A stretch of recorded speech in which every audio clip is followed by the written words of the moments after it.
Happy New Year, Digimon fans. At least I hope it's around the new year, because in 2025, we saw 71 brand new Digimon. Now I'm talking here about Digimon that we first clapped eyes on in 2025. Not just Digimon added to the Digimon reference book, but we saw years previously. Just Digimon that we first visually saw this year. So if you don't see a Digimon here that we first saw in 2024, or you're watching this in the future, that's why. Either the Digimon didn't exist yet, or I covered it on my last year's video. So yes, without further ado, I am going to explain all 71 brand new Digimon from this year.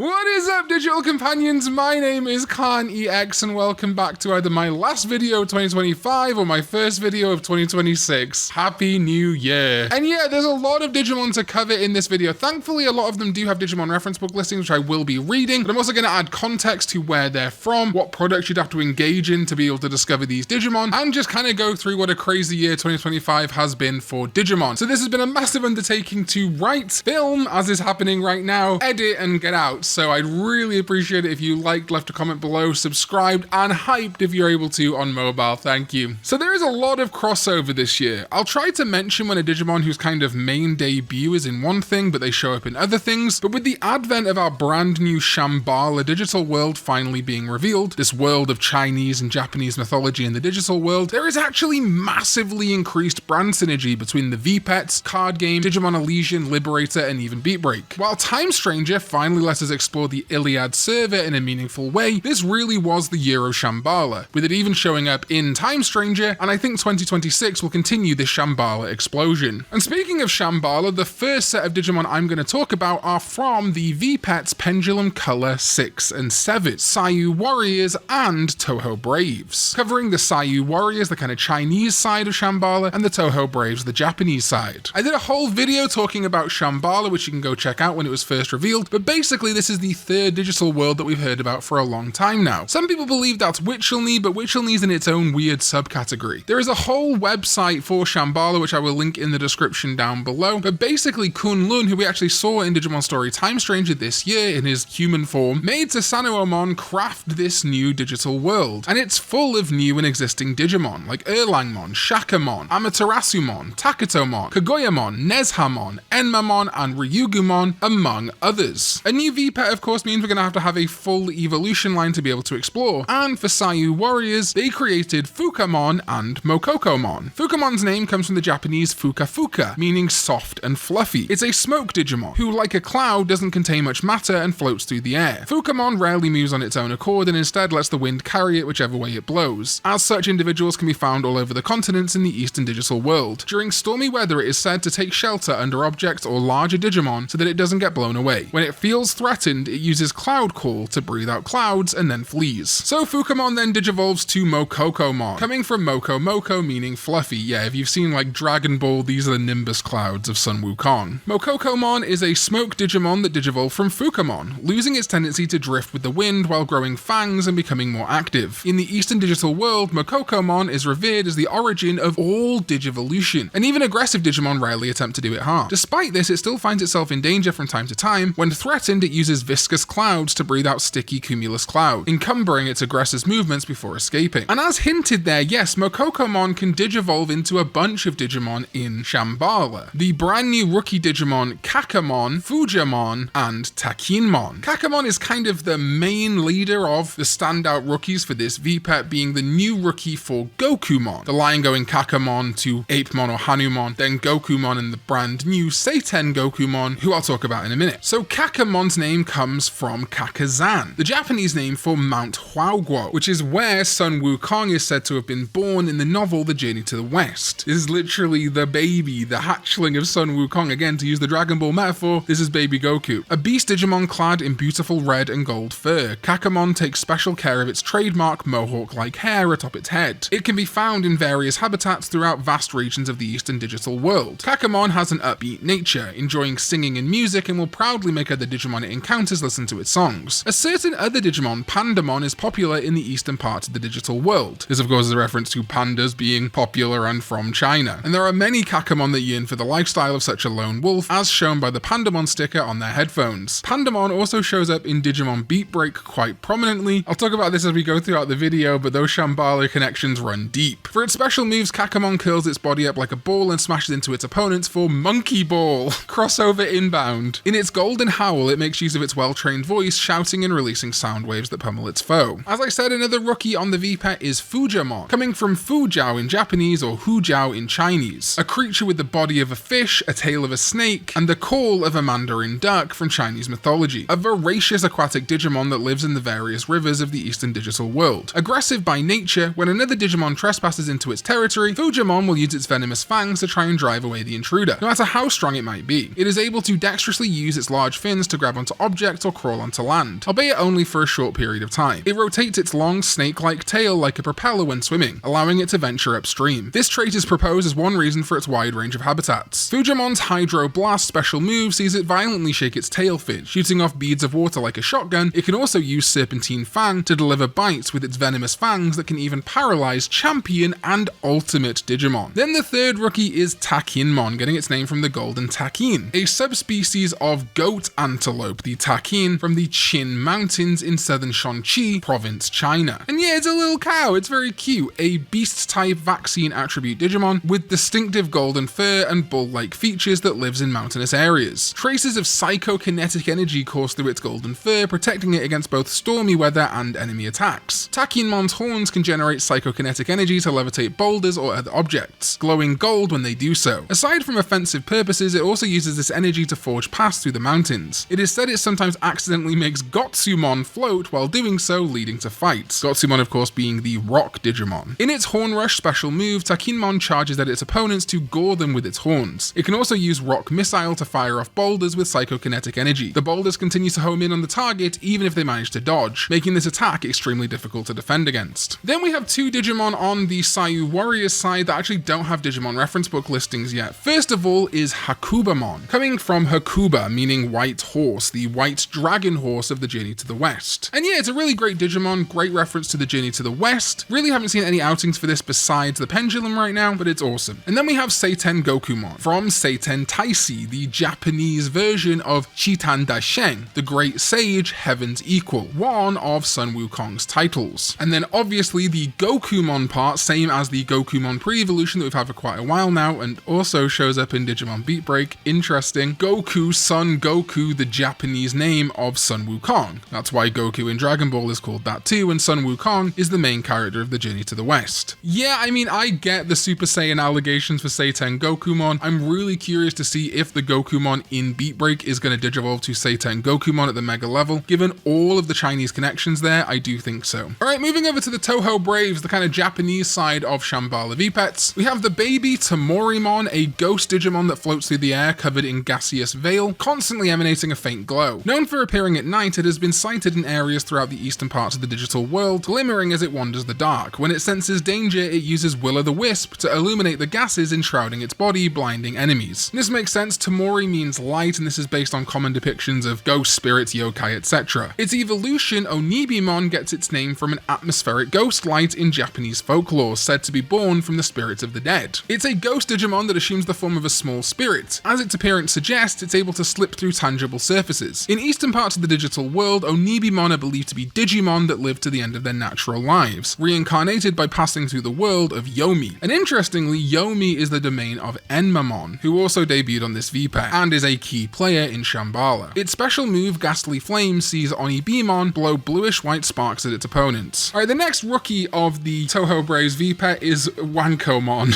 And as someone that is technically British, Wankomon is always going to be funny to me, but I must respect the different language and culture and point out that Wanko means doggy or puppy in Japanese. So it just means like little bark, basically. Ko means small, wan is like the sound that a dog makes. I do think Wankomon potentially could be a pre-evolution of Kugamon from Digimon Beatbreak, but we've yet to see what rookie Kyo's partner evolves from. A dog into a cougar is not that crazy, especially as Murasamemon has a very dog-like appearance. It's a vaccine attribute, and it is a friendly, hard-working beast Digimon, who displays fierce loyalty loyalty to the Digimon or tamer it sees as its master. Although often seen sunbathing, Wankomon remains ever alert, gleaning information about its surroundings with its heightened sense of smell. It's always playing with the ball it carries around and is delighted whenever it finds someone willing to play with it. Wankomon's special moves include Crushing Ball, in which it charges its ball with mysterious powers and uses its tail to throw it at the enemy, before causing it to greatly expand above their head and crush them. When it senses danger, it can use Stone Body to harden its body, defending itself against even stronger Digimon. Then is Gasamon, another rookie on the Vpet from Amigasa, which is a straw hat, traditionally worn in Japanese folk dances. It's a virus attribute, mysterious mollusk Digimon with distinctive tentacles who wears a wickerwork hat, much like a shell, within which it often conceals its weapon. Although it normally disguises itself as a wickerwork hat, when an unsuspecting Digimon approaches, it launches a surprise attack in an attempt to prey on the victim. For this reason, it frequently clashes with Bushi Agumon. Great connection, I love that. A Digimon that gets lured in by its desire to wear the hat. However, Gasamon will lose in a direct sword fight, so it quickly runs away when its surprise attack fails. Gasamon's special move Wickerwork Whirlwind sees it perform wild slices as it spins its entire body, hat included, round and round. Its acidic mucus special move, in which it spits out a dissolving liquid from its normally hidden mouth, is thought to be used to melt down victims it has captured for easier consumption. Then we have a bunch of Digimon that have yet to get Digimon reference book listings. Manekimon, whose name comes from Maneki Neko, meaning the beckoning cat. You see these a lot in Chinese and Japanese stores. A figurine meant to bring good luck to the owner, and of course this is a very Digimon interpretation of that. Then we've got Shishimamon, getting its name from Shishimai, the Japanese name of the lion dance, which originates in Chinese culture. You see these a lot of things like Chinese New Year. It positions itself perfectly actually as an evolution of the existing Sisamon, which you might be familiar with. And the evolution line of Wankomon to Sisamon to Shishimamon and our brand new Amaterasumon is fantastic. And yes, we do have Amaterasumon on this Vpet, kind of the Japanese counterpart to Seiten Gokumon on the Sayu Warriors. Its name of course comes from Amaterasu Omakami, the goddess of the sun in Japanese mythology. You'll be familiar with Amaterasu if you've played Okami, the game, but also there is a ton of mythological connection between Amaterasu, Susanoo, and Tsukiyomi, who many believe may end up being the inspiration for Gekkomon from Digimon Beatbreak's Mega form. With the moon theming that Gekkomon has, it has a crescent moon on its head. Gekko comes from the word gecko, but also Gekko meaning moonlight. There could be a connection to Amaterasumon there, with Tsukiyomimon potentially being a thing. Then we also have basically a Digitamamon variant in Darumamon. The Daruma is a traditional Japanese doll based on Bodhidharma, the founder of Buddhism. Darumas are regarded as a symbol of good luck and perseverance. You might have seen them in pop culture in things like Pokemon, with Darumaka being a Daruma macaque. Then there's Tengumon, who's actually been referenced a while ago as a potential Karatenmon evolution, getting its name from the Tengu, a type of yokai or